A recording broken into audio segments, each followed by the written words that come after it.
नमस्कार दोस्तों, स्वागत है आप सभी का हमारे इस चैनल गरुड़ धर्मार्थ पर। दोस्तों, अगर आप भी अपनी लाइफ में कुछ नया सीखने की चाह रखते हैं तो इस चैनल को अभी सब्सक्राइब कर लें।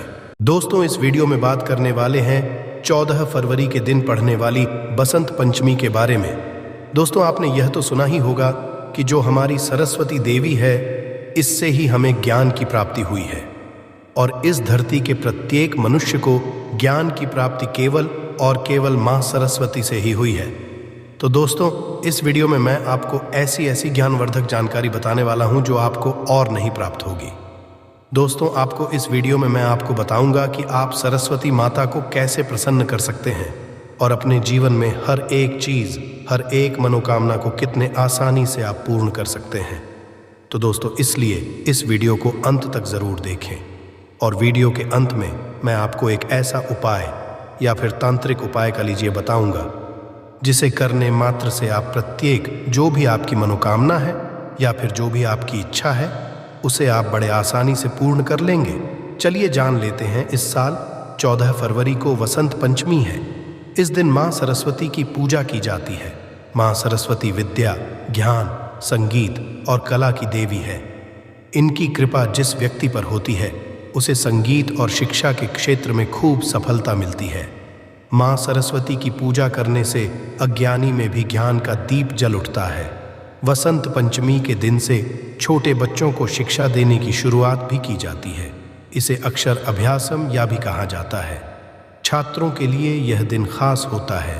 जिन छात्रों का मन पढ़ाई में नहीं लगता या वो ध्यान केंद्रित नहीं कर पाते, उन्हें वसंत पंचमी के दिन कुछ विशेष उपाय करने चाहिए। यदि आपका बच्चा छोटा है तो माता पिता बच्चे से ये उपाय करवा सकते हैं। आइए जानते हैं उन उपायों के बारे में। दोस्तों, मैं उपाय आपको पश्चात में बताऊंगा। उससे पहले जान लेते हैं कि बसंत पंचमी मनाने के पीछे का क्या कारण है और इसे क्यों मनाई जाती है। उसके पश्चात मैं कुछ ऐसे उपाय बताऊंगा जिसे आप सोच नहीं सकती। दोस्तों, यदि आप इस वीडियो को पूरा देख लेते हो तो मन कर चलिए, आपका जीवन बदल ना जाए तो मुझे बताना दोस्तों। इसलिए इस वीडियो को लाइक करें और चैनल को भी ज़रूर सब्सक्राइब करें। चलिए आगे जानते हैं क्यों मनाई जाती है बसंत पंचमी। दोस्तों, इस दिन आप गौ माता को यह एक चीज़ खिला दें तो तुम मन कर चलिए दोस्तों, आपकी जीवन तारीख निराले हो जाएंगे। यह भी मैं आपको इस वीडियो के अंत में बताऊंगा, इसलिए वीडियो को पूरा देखें। बसंत पंचमी वर्ष की सारी आरतियों में वसंत को सभी ऋतुओं का राजा माना जाता है। इसी कारण इस दिन को बसंत पंचमी भी कहा जाता है। इस दिन से ही ऋतु का जब समापन होता है तो वसंत का आगमन होता है। इस रातों में खेतों में फसलें लहलहा उठती हैं और फूल खिलने लगते हैं और हर जगह खुशहाली आती है। मान्यता है कि सृष्टि के भगवान ब्रह्मा के मुख से वसंत पंचमी के दिन ही ज्ञान और विद्या की देवी मां सरस्वती का प्राकट्य हुआ था। इसी वजह से ज्ञान के उपासक सभी लोग वसंत पंचमी के दिन अपनी आराध्य देवी मां सरस्वती की पूजा अर्चना करते हैं। दोस्तों, इस वीडियो में हम बारी बारी से सभी बातों को जानते चलेंगे। बसंत पंचमी की पौराणिक कथा। बसंत पंचमी को लेकर कई पौराणिक कथाएं प्रचलित हैं। मान्यता है कि भगवान ब्रह्मा ने जीवों और मनुष्यों की रचना की थी। उन्होंने इस बात का ध्यान रखा कि वातावरण बिल्कुल शांत हो और इसमें किसी की वाणी ना हो। यह सब करने के पश्चात भी ब्रह्मा जी संतुष्ट नहीं थे। सृष्टि की रचना के पश्चात से ही उन्हें सृष्टि सुनसान और निर्जन नजर आने लगी। तब ब्रह्मा जी ने भगवान विष्णु जी से अनुमति लेकर अपने कमंडल से पृथ्वी पर जल छिड़का। कमंडल से धरती पर गिरने वाले जल से पृथ्वी पर कंपन हुए और एक अद्भुत शक्ति के रूप में 4 भुजाओं वाली सुंदर स्त्री प्रकट हुई। इस देवी के एक हाथ में वीणा और दूसरे हाथ में वरमुद्रा होती है। बाकी अन्य हाथ में पुस्तक और माला थी। ब्रह्मा जी उस स्त्री से वीणा बजाने का अनुरोध किया। देवी के वीणा बजाने से संसार के सभी जीव जंतुओं को वाणी प्राप्त हुई। इसके पश्चात से देवी को सरस्वती कहा गया। इस देवी ने वाणी के साथ साथ विद्या और बुद्धि भी दी। इसलिए बसंत पंचमी के दिन घर में माँ की पूजा भी की जाती है। इस दिन देवी सरस्वती को बागेश्वरी, भगवती शारदा, वीणावादिनी और देवी सहित अनेक नामों से पूजा जाता है। बच्चा पढ़ाई से चुराता है, जी तो करें ये उपाय। यदि आपका बच्चा पढ़ाई से जी चुराता है या उसका पढ़ाई में मन नहीं लगता है तो वसंत पंचमी के दिन माँ सरस्वती को बच्चे के हाथ से पीले रंग के फल अर्पित करवाएं। साथ ही माता सरस्वती का एक चित्र के स्टडी टेबल के पास लगाएं। इससे पढ़ाई में उसका मन लगने लगेगा। इस मंत्र का करें जाप। यदि विद्यार्थी का मन पढ़ाई में नहीं लगता है तो उन्हें वसंत पंचमी के दिन माँ सरस्वती के मूल मंत्र AUMN सरस्वतीय एन नमः का जाप करना चाहिए। इससे लाभ मिलेगा बच्चे को बोलने में। है समस्या तो करें ये उपाय। यदि आपके बच्चे की वाणी स्पष्ट नहीं है या रुक कर बोलता है तो वसंत पंचमी के दिन उसकी जिह्वा पर चांदी की सलाई या पेन की नोक से केसर द्वारा श्री सरस्वती मंत्र लिख दे। इस उपाय को करने से बच्चा वाणी दोष से मुक्त हो जाएगा और उसकी भाषा स्पष्ट हो जाएगी। नवजात शिशु के जिह्वा पर लिखे। ये मंत्र वही जिन नवजात शिशुओं की पहली वसंत पंचमी है उनकी जीभ पर चांदी की सलाई को शहद में डुबोकर UN मंत्र लिखे। मान्यता है कि ऐसा करने से बच्चा बुद्धिमान और मधुर वाणी वाला होगा। दोस्तों, इस दिन आप यह एक उपाय जरूर करें कि जो मोर पंख होता है उसे अपनी जो भी अभी तक आपने अपनी सफलताएं प्राप्त की हैं, जैसी आप किसी भी कक्षा में उत्तीर्ण हुए हैं, उसके साथ एक मोरपंख को जरूर रखें। मोरपंख दोस्तों टूटा हुआ नहीं होना चाहिए, यह सख्त और ताज़ा होना चाहिए। दोस्तों, इसे आप अपने मार्कशीट में सदैव रखें।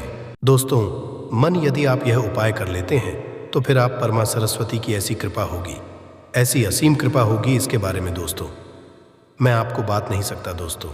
इसलिए इस उपाय को ज़रूर करें। और दोस्तों, एक धार्मिक और तांत्रिक उपाय भी मैं आपको बता देता हूँ कि आपको क्या करना है। दोस्तों, आपको कहीं भी गौ माता देखे तो सबसे पहले तो उसे अपने द्वारा में बुला लेना है, या फिर आप पकड़कर भी उसे ला सकते हैं और लाने के पश्चात उसे 3 रोटी खिला देना है दोस्तों। और ये आपको सुबह सुबह ही करना है दोस्तों। ये काम दिन में नहीं बल्कि आपको सुबह 7 से लेकर 12 उस तक ये कार्य को कर सकती है। दोस्तों, आपको लाभ ही लाभ होगा। यदि आपके बच्चे पढ़ नहीं रहे हैं या उनके पढ़ाई में मन नहीं लगता, दोस्तों 3 से 4 दिन में ही देख लेना फ़र्क आपको नज़र आने लगेगा। यदि उन्होंने कोई परीक्षा दिए होंगे तो उसमें सफलता इनको निश्चित रूप से ही मिलेगी। दोस्तों, यह एक तांत्रिक और पौराणिक उपाय है। दोस्तों, यह का ज़रूर ध्यान रखिए कि रोटी गाय को खिलाते समय उसमें गुड़ अवश्य रख ले, जिससे कि गौ माता को इससे शीतलता मिलती है और गौ माता का आपको असीम आशीर्वाद और कृपा मिलेगी। दोस्तों, अब मैं आपको बताने जा रहा हूँ एक ऐसा और उपाय जिससे आप जो भी आपको अपनी जी परीक्षा में आप बार बार सफल हो रहे हैं, जैसे कि कई बच्चे पात्स या फिर UPSSC की तैयारी करते हैं। दोस्तों, उन्हें मनचाही नौकरी नहीं मिल रही है या फिर जिनके जल्दी ही उनसे नाराज़ हो जाते हैं, तो इसके लिए एक उपाय मैं बताता हूँ। इस उपाय को आपको 2 दिन कर लेना है। दोस्तों, मन कर चलिए, यदि आप इस उपाय को 2 दिन ही कर देते हैं तो माँ सरस्वती की आप पर ऐसी कृपा होगी कि जिस काम को आप नौकर की भांति अभी कर रहे हो उसे कार्य में भी आप मालिक बन जाओगे। और दोस्तों, आपको बता दें कि जो भी यह कई सारे व्यक्ति होते हैं जो मालिक है आज की डेट में, दोस्तों वह इन उपायों को करने से ही उनका धन ऐश्वर्य है। या फिर आप कह सकती हैं कि जो इतने बड़े बड़े पदों पर बैठे हैं वह इन उपायों को ज़रूर करते हैं। दोस्तों, तो 2 दोस्तों आपको उपाय बता देता हूं कि आपको 2 दिन ऐसा कौन सा उपाय कर लेना है। दोस्तों, आपको क्या करना है कि आपके पास में कहीं मंदिर हो, वहां पर सरस्वती माता की प्रतिमा रखी हो, तो दोस्तों आपको क्या कहना है, आपको बाजार से एक बिना ले लेना है। दोस्तों, आपको यह तो होगा कि माँ सरस्वती को दुनिया बिना अत्यधिक अच्छी एवं प्यारी लगती है। दोस्तों, इसलिए आप उनका लगातार 2 दिन एक खिलौने बिना आती है, उसे 2 दिन तक आपको माँ सरस्वती को अर्पण करना है। दोस्तों, माँ के चलिए, यदि आप ये उपाय कर लेते हो तो आपको तीसरे दिन से ही जिस तरह से भगवान बुद्ध को ज्ञान की प्राप्ति हुई थी, इस तरह से आपको भी ज्ञान की प्राप्ति होगी।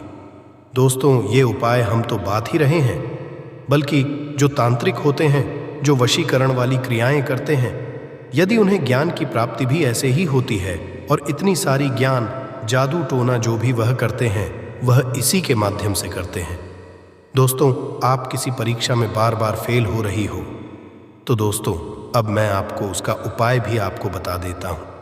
तो दोस्तों, आपको क्या करना है, कि आप पढ़ते तो बहुत हो पर आप परीक्षा में पास नहीं हो पा रहे हो, तो दोस्तों आप ऐसा कीजिए कि अभी तक जितने भी बालक या पुत्री जो भी उसे परीक्षा में पास हुआ है, आप उनसे मिलिए और उनसे जानिए कि आप किस तरह से या कौन सा उपाय आपने किया है।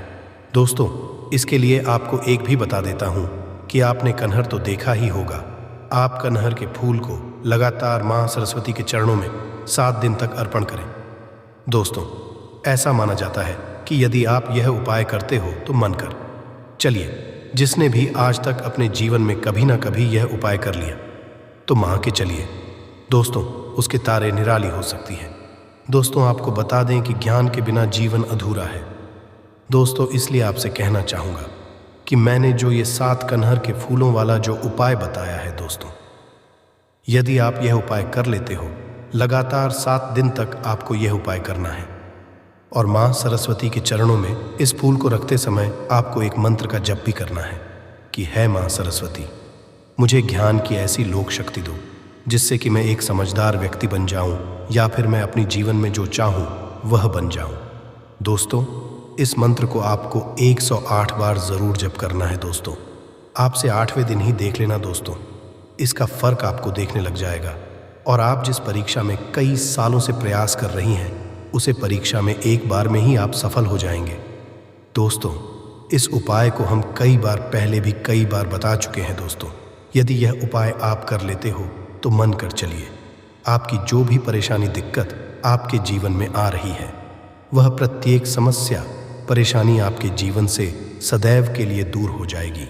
आशा है कि आज की इस प्रस्तुति में बताई गई जानकारी आपको अच्छे से समझ आ गई होगी।